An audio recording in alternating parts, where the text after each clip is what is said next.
Fromage, création artisanale, produits locaux. À Petit-Réderchin, le marché prend une nouvelle dimension. La commune accueille depuis 2 ans un marché hebdomadaire, chaque mardi, sur le parking de la gare. Désormais, tous les premiers mardis du mois, les exposants seront plus nombreux ici, environ 25. Un nouveau rendez-vous inauguré hier. Ces rendez-vous supplémentaires témoignent du dynamisme de notre village et de l'intérêt grandissant pour les circuits courts, les produits locaux et les moments de convivialité qui rassemblent les habitants. Derrière ce concept, Magali Schneider, présidente de la toute nouvelle association Le Rendez-vous du marché. Avec son équipe, elle a déjà mis en place depuis le mois de novembre un marché mensuel à Ambach les 2e mercredis. Petit-Réderchin est la 2e commune à l'accueillir. J'étais venue ici de temps en temps sur le marché hebdomadaire. Donc, au fil des semaines, je me rendais compte en fait, que ça avait tendance à s'essouffler, ce que j'entendais de la part d'autres exposants aussi. Et je ne voulais pas du tout que ça... Moi, je fonctionne beaucoup au ressenti. Et je trouvais que c'était vraiment un joli petit coin, en fait. Donc, je me suis dit qu'il fallait faire quelque chose. Donc, c'est comme ça que c'est parti, tout simplement. Je me suis dit, pourquoi pas faire des marchés mensuels. Julie Wolf, maroquinière, participe déjà au marché mensuel de Ambach. Pour elle, ces nouveaux rendez-vous sont essentiels. Sans ce type de marché aussi, on aurait beaucoup plus de mal à se faire connaître parce que quand il y a les petits marchés juste les samedis et les dimanches, c'est un peu compliqué, quoi. Alors que maintenant, voilà, avec les marchés comme ça, c'est sympa. Au moins, les gens ils peuvent nous retrouver. Et s'ils n'étaient pas décidés la fois d'avant, la fois d'après, ils se décident généralement. Et ce n'est qu'un début. Après Ambach et Petit-Réderchin, le marché mensuel compte bien s'installer durablement dans d'autres communes du territoire. La commune de Roulin accueillera ce marché mensuel tous les premiers mercredis du mois. L'inauguration aura lieu le samedi 9 mai, toute la journée. À partir du mois de juin, c'est Vosvillers qui accueillera les exposants les 3e mercredis. Voilà pour vous. L'entreprise bichoise Trolitan est à nouveau en plein développement. La société est spécialisée dans la transformation de matières plastiques depuis les années 90. Elle a été rachetée en 2019 par la holding Gemgo, qui gère aussi l'entreprise EMI à Saint-Louis. Trolitan a traversé une période difficile et évolue à nouveau depuis le rachat par la famille Wissler. Elle a aujourd'hui un chiffre d'affaires de plus de 2,3 millions d'euros. Et au final, ça s'est plutôt bien passé puisqu'on arrive à doubler le chiffre d'affaires en l'espace de 6 ans dans la société, stabiliser aussi les finances de la société, sortir du plan de redressement et maintenant prévoir l'avenir avec des embauches et une augmentation du chiffre d'affaires encore. Le père de Geoffrey, Jean-Pierre Wissler, est celui qui a fondé l'entreprise familiale EMI en 1995 à Neuwiller, spécialisée aussi dans la plasturgie. Trolitan est installé dans la zone industrielle de l'Acti-Park à Bitche et dispose d'une surface de 3000 m².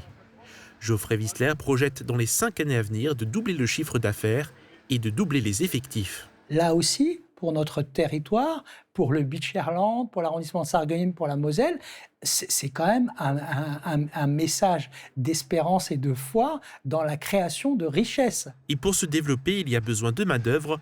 L'entreprise peut compter sur le soutien du représentant local de l'État, Wassim Kamel. Le sous-préfet était en visite pour découvrir le site et son histoire. Effectivement, les difficultés qu'on a, elles vont être réellement dans le recrutement, de trouver des personnes techniques, moins techniques également, mais des personnes qui sont comme motivées à venir travailler tous les jours. L'entreprise tourne en 2/8 au vu du carnet de commandes et ils ont une nécessité de tourner en 3/8. On va l'aider à trouver aussi de la main-d'œuvre parce que notre jeunesse, mais aussi nos aînés, en tout cas ceux qui cherchent aujourd'hui un sens à leur vie par le travail, ils peuvent le trouver dans la plasturgie. Aujourd'hui, Trolitan fabrique des produits pour des domaines très variés, que ce soit dans l'électrique, le bâtiment, le ferroviaire, l'industrie ou encore le naval et la marine. Je veux que tout ce que je touche devienne de l'or. Quoi? Es-tu sûr de vouloir ça? Oui, j'en rêve. Tout ce que tu touches? Tout, absolument tout. Drôle d'idée, mon vieux. Joués sur les lieux de l'histoire, les élèves de la classe théâtre collégien du Conservatoire de Sarreguemines ont assuré une représentation théâtrale exceptionnelle au parc archéologique de Bliesbruck-Rheinheim. Ce sont en tout 5 petites pièces autour des mythes gréco-romains qui ont été interprétées. La mise en scène et l'adaptation ont été réalisées par Margot Gauer. Faire un petit rappel pour certains ou apprendre qu'est-ce que la mythologie gréco-romaine, ça peut permettre à comprendre nos petites phrases, nos mots qu'on utilise au quotidien sans vraiment savoir d'où ça vient. Les élèves ont endossé le rôle de héros, de dieux et autres personnages de la mythologie et ont raconté l'histoire de la boîte de Pandore, des 12 travaux d'Hercule ou encore l'histoire du roi Midas. Le lieu est magique. C'est tout simplement là où il y avait les Romains il y a des milliers d'années. Et jouer ici, c'est presque un honneur pour les élèves et pour moi-même. C'est jouer sur les lieux d'histoire. C'est comme si on jouait une pièce de Molière à la Comédie Française. 32 élèves ont participé à cet ensemble intitulé « Dieux, héros et embrouilles de l'Olympe ». C'est le parc archéologique qui a proposé d'organiser cet événement. Les élèves ont dû s'adapter au lieu, une autre manière de faire du théâtre qui se rapproche de celui pratiqué dans l'Antiquité. Nous jouons sur un plateau. Ce n'est pas une salle de théâtre. Nous n'avons pas de coulisses, nous n'avons pas de rideaux, nous n'avons pas de scène. C'est presque un théâtre grec. Cet exercice de style permet aussi à mes élèves, aux jeunes comédiens, d'avoir une élasticité d'esprit, une capacité de s'adapter. Avant celle-ci, les élèves avaient déjà effectué 2 représentations au Casino des Faïenceries à Sarreguemines. Il n'y a pas de message à apporter. Si, dis-lui de choisir parmi les 3 celle qui est la plus belle. Tout de suite, toi. La plus belle, tu es sûr? C'est bien ce que j'ai dit, non? Oui, aïe, aïe, aïe. Super Error Bac vous accompagne au quotidien et par tous les temps. Des bouquets colorés et parfumés, des plats frais et gourmands, ça ressemble au printemps. Cafétéria et fleuriste à retrouver à l'entrée de votre magasin. La météo avec U, commerçant autrement. Bonjour tout le monde, on poursuit la semaine sur la même lancée avec un ciel bien dégagé et un large soleil. Côté température, les minimales seront toujours un peu fraîches avec 3 à 4 degrés. Les minimales dépasseront à nouveau les 20 degrés. Demain, nous fêtons les Gautier. Il fera jour de 6h50 à 20h15. Nous gagnerons 4 minutes de soleil. Passez tous encore une belle journée et à demain.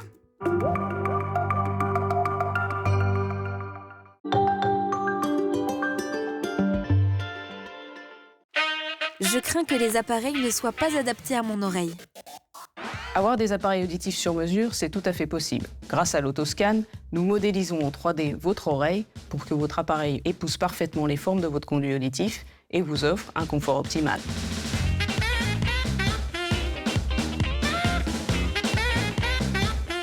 L'âge, c'est d'abord dans la tête. Enfin, c'est aussi dans l'assiette, dans l'activité physique et les relations sociales. Alors même si dans votre tête vous avez toujours 20 ans, téléchargez gratuitement l'application iCop Monitor. Vous pourrez évaluer votre forme et continuer à faire tout ce que vous aimez encore plus longtemps. Votre pub sur cet écran. Entreprises, collectivités, associations, faites-vous connaître. Nous créons des spots publicitaires sur mesure. Allez à la rencontre de votre public, à la télévision, au cinéma, sur les réseaux et au Snow World d'Amnéville. Mosaïque Cristal Télévision, votre partenaire communication.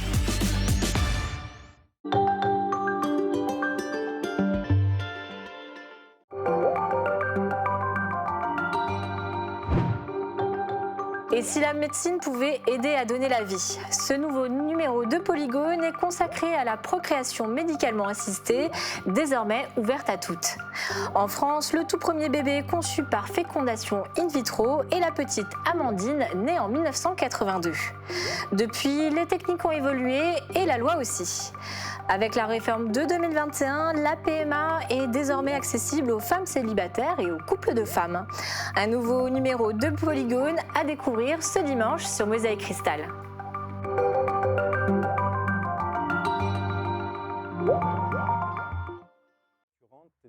Bienvenue au 24 rue de Beach à Meisenthal. Cette maison est devenue la propriété de l'association Beachissime. Elle s'est donnée pour mission d'en faire un lieu collectif. Ses membres ont mis la main à la poche pour l'acquérir et en faire un lieu d'éducation populaire. Le but, c'est vraiment de créer un lieu de rencontre. Alors ici, on est quand même dans une vallée où il y a plein de savoir-faire artisanaux. L'artisanat nous intéresse bien de manière générale, mais aussi de manière étendue, quoi. On n'est pas que dans les métiers de la main, mais vraiment les métiers de savoir-faire, quoi. Et c'est cette transmission du savoir-faire, de l'expérience. L'ambition est au rendez-vous. Cet habitat accueille un espace privé d'habitation, mais pas que. Il y aura notamment plusieurs ateliers professionnels pour certains membres. Alors là, on est dans l'atelier de Mélodie, donc céramiste, Mélodie Massenet. Et du coup, ça va être l'avantage, c'est que c'est un endroit central dans les ateliers. Et donc, ça permet de gagner beaucoup de lumière. On voit qu'on était dans un atelier de miroitier. Mais aussi des espaces de partage et de transmission de savoir avec le public dans les domaines de l'artisanat et de la culture. Ça va être une salle où on va organiser des concerts, faire certainement un ciné-club, accueillir des événements, des conférences, un espace de rencontre. Le but est aussi de faire intervenir des artisans et d'accueillir des artistes. L'objectif est donc de réaménager et d'isoler les locaux pour une ouverture au printemps 2022. L'association Beachissime est en pleine demande de subventions. Si vous souhaitez contribuer au projet, une cagnotte est disponible en ligne. Ce reportage a été filmé il y a 4 ans et demi. Allons voir aujourd'hui si les objectifs de l'association Beachissime ont été atteints. Dans ce reportage, Simon, on parlait d'une intégration et d'une ouverture au printemps 2022. Est-ce que vous avez atteint ce premier objectif ? Oui, on a très vite ouvert au public. C'est bien, le lieu s'est développé sur pas mal d'événements. On a des événements tout au long de l'année et puis des événements hebdomadaires. On est assez content des espaces de rencontre que ça a permis de faire. On se rend compte que c'est vraiment à la fois au niveau du village, des voisins, des gens du territoire, du Pays de Beach ou des artistes qui viennent en résidence à la Halverrière ou au CIAV se rejoignent ici. Donc cet objectif de lieu de rencontre, on est plutôt content du résultat et donc c'est en train de se continuer, de se construire. Après, il y a une grande phase de travaux qui avait été entamée, mais je ne vous cache pas que comme c'est un vieux bâtiment, on a beaucoup à refaire. On fait au fur et à mesure, il y a pas mal de chantiers partout. Cette année, en 2026, grâce à la campagne aux côtés, on va pouvoir continuer une grosse phase de chantier pour retaper toute la miroiterie et ramener l'eau, l'électricité, certainement refaire le toit peut-être aussi. Et ça permettra des meilleures conditions d'accueil au niveau des ateliers professionnels. Vous aviez lancé à l'époque une campagne de financement participatif. Est-ce qu'elle a fonctionné ? Oui. Alors la première campagne a très bien fonctionné. Et puis là, on vient d'en refaire une qui s'est clos en janvier 2026. Et du coup, c'est aussi un des avantages de ce lieu, qui est, c'est un lieu qui est en fait à la fois privé, collégial, associatif. Alors les parties, comme un tiers-lieu en fait. Mais c'est un tiers-lieu qui est du coup en ruralité, donc avec des besoins autres, comme celle par exemple du logement, ou une des questions qu'on se pose aussi, sur lesquelles on a un peu moins d'impact, c'est celle de la mobilité. Enfin, il y a des questions de territoire qui sont intéressantes à questionner ici, dans des lieux comme là, comme le chalet. Et en fait, donc il y a des gens qui vivent ici, et d'autres gens qui sont là aussi pour créer, c'est ça ? Voilà. Il y a des gens qui ont leurs ateliers, qui sont là pour créer. Il y a aussi une association, surtout en plus de ça, qui est un lieu de possible pour des gens qui s'investissent dans l'association et qui permet aussi de découvrir ces métiers de la création ou de s'essayer à d'autres techniques, de participer à des événements. Il y a aussi la question des guinguettes, parfois des concerts. On a organisé des cinémas plein air. On organise aussi une cantine solidaire, qui est un endroit aussi qu'on trouve important parce que c'est un lieu de rencontre entre des gens qui travaillent dans le village ou les villages environnants et puis qui se retrouvent dans un moment informel. Et ça crée des échanges, ça crée comme ça du vivant. Merci Simon de nous avoir présenté le fonctionnement du lieu. Et puis en deuxième partie d'émission, nous irons à la rencontre d'artistes qui ont décidé de créer ici. Mais dans un premier temps, ce qu'on va faire, c'est qu'on va regarder des idées de sortie pour ce week-end.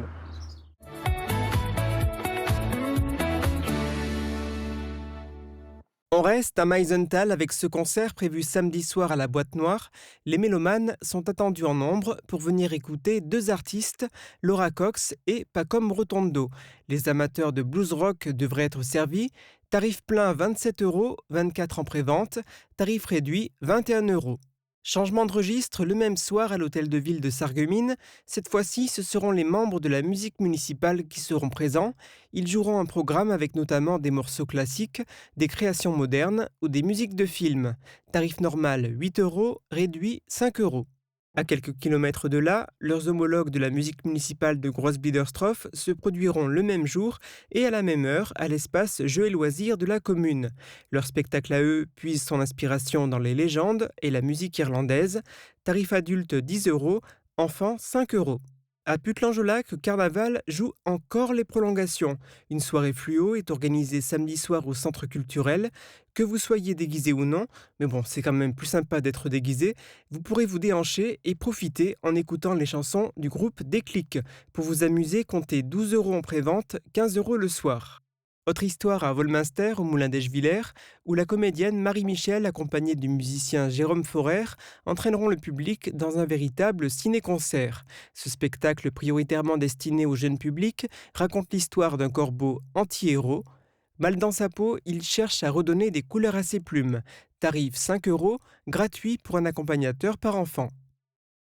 Me voilà de retour avec Simon. Simon, est-ce que tu peux nous présenter ton travail artistique ? Bien sûr, ouais. Alors, moi, je suis sculpteur. Je travaille beaucoup sur de l'organique ou du minéral, enfin des typologies de formes naturelles. Le rapport à la nature m'intéresse énormément, à la fois comme muse et en même temps comme objet fragile que j'ai envie de transmettre ou de partager dans voilà, un regard un peu poétique de ce qui nous entoure. En fait, moi, ce qui m'a plu dans le verre, c'est cette fragilité du matériau et cette malléabilité. C'est quelque chose de très organique, quoi. Et en fait, c'est un peu comme ces instants présents qui sont éphémères et qui sont fragiles. Et voilà, donc c'est des choses que j'essaie d'évoquer dans mon travail. Est-ce que tu peux nous présenter quelques-unes de tes pièces ? Oui, bien sûr. Là, par exemple, c'est des petits monstres qui sont justement des objets à la fois vivants et en même temps figés. Ça, c'est des petites plantes que j'ai recueillies, en fait, et qui retrouvaient leur place dans une sculpture. Et alors, je trouvais ça intéressant aussi de mêler l'objet vivant avec l'objet sculptural, parce que souvent, c'est des choses inertes qui ont vocation à finir sur une armoire, une étagère, et puis à prendre la poussière. Et là, elles prennent la poussière, mais elles s'en nourrissent. Et puis, il y a cette plante dont il faut prendre soin. Il y a des objets aussi plus sculpturales et qui sont en même temps, donc comme les fleurs, où l'idée, c'est d'avoir un objet à offrir. Parce que je trouve que l'art,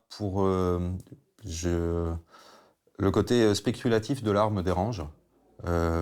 Et en fait, l'art, c'est aussi quelque chose qui est un peu trop élitiste dans la manière dont les gens l'appréhendent. Souvent, on se dit, l'art contemporain, moi, c'est pas pour moi, je comprends pas, surtout dans un milieu comme chez nous, en pleine ruralité, où du coup, ce qui fait sens, c'est simplement de voir des choses, de s'émerveiller, mais pas de se dire... En fait, c'est l'aspect théorique qui vient embrouiller un peu toute cette lecture. Et donc, l'idée d'offrir des fleurs, c'était une porte d'entrée, comme ça, avec des gens du coin, de permettre de voir l'art autrement. Et pour moi, c'est aussi l'occasion de tester des formes, des couleurs. C'est comme un objet, un exercice de style. Qu'est-ce qui fait que tu te sois installé ici ? Alors, je me suis installé ici pour la dimension commune. Comme c'est un lieu commun, il y a plein d'échanges avec d'autres artistes, d'autres artisans. Ça nourrit nos pratiques, ça permet de créer des nouvelles choses, d'imaginer aussi comment, parfois, nos parcours ou nos matières, elles se répondent. Puis c'est un lieu de recherche aussi, où du coup, c'est assez important pour moi d'avoir cette place de recherche. Et par rapport à ça, d'ailleurs, on est en train de monter un atelier associatif verrier qui sera dévolu à ce qu'on ait le temps de travailler le fer et de l'expérimenter. Parce que voilà, c'est dans la réalité du monde du travail verrier, c'est un métier qui coûte cher. Et qui, du coup, le fait de le pratiquer coûte cher. Et à côté de ça, on sait que c'est un métier qui demande beaucoup de temps. Pour être un bon verrier, il faut une dizaine d'années. Donc, il faut donner du temps. Et en fait, voilà, l'idée, c'est de créer une autre manière que celle de l'usine de se construire dans la pratique et dans l'expérimentation de la matière. Merci beaucoup pour nous avoir présenté ton travail. Et puis, on va à présent se rendre à la rencontre de notre artiste. Alors, je me trouve à présent en compagnie de Thomas.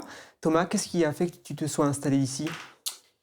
La nécessité d'avoir un espace de travail pro, d'abord. Et puis la rencontre avec tous les membres du collectif. En fait, on s'est tous rencontrés à Artopie un peu, à faire plein de projets ensemble pendant des années. Et puis il y avait un besoin urgent d'un atelier, parce que j'avais un atelier au Bastion 14 à la ville de Strasbourg avant, qui est un super truc mais qui dure que 4 ans. Et donc au bout des 4 ans, j'avais un peu développé l'activité, le travail et tout, et donc j'avais besoin d'un espace. Donc tu as créé ici cet espace pour pouvoir travailler. Voilà, en tout cas on en a créé plusieurs, et puis celui-là répondait plutôt, était disponible et répondait aux besoins un peu pratiques du moment. Est-ce que tu peux nous présenter un peu ton travail? Qu'est-ce que tu fais? Alors là en ce moment, je fais de la terre. Là on travaille avec un ami menuisier Kutch qui est au-dessus on a répondu à un appel d'offres pour la rénovation de la muséographie du château du Fleckenstein. Du coup dans le nord. Et du coup là je fais des faux carreaux pour un facsimilé de poêle Korloff. Donc voilà, donc là c'est un motif, vous pouvez voir, là il y a le motif dessiné et puis le pochoir qui me sert à travailler. Et des carreaux comme cela, tu dois en réaliser combien? 200 à peu près. J'en fais un, ça c'est la matrice donc c'est pour ça qu'il faut qu'il soit bien. C'est la matrice, puis après on va faire 150 ou 200 tirages en résine. Donc ça, c'était pour les carreaux. Il y a aussi d'autres œuvres qui sont disséminées dans cet atelier? Ouais, il y a pas mal de trucs différents. Il y a les œuvres derrière moi qui sont des monstres, un travail que j'avais fait sur les monstres pour une expo à Paris à l'époque, que je vais remontrer à la galerie de Beach à partir de mi-avril. Ok.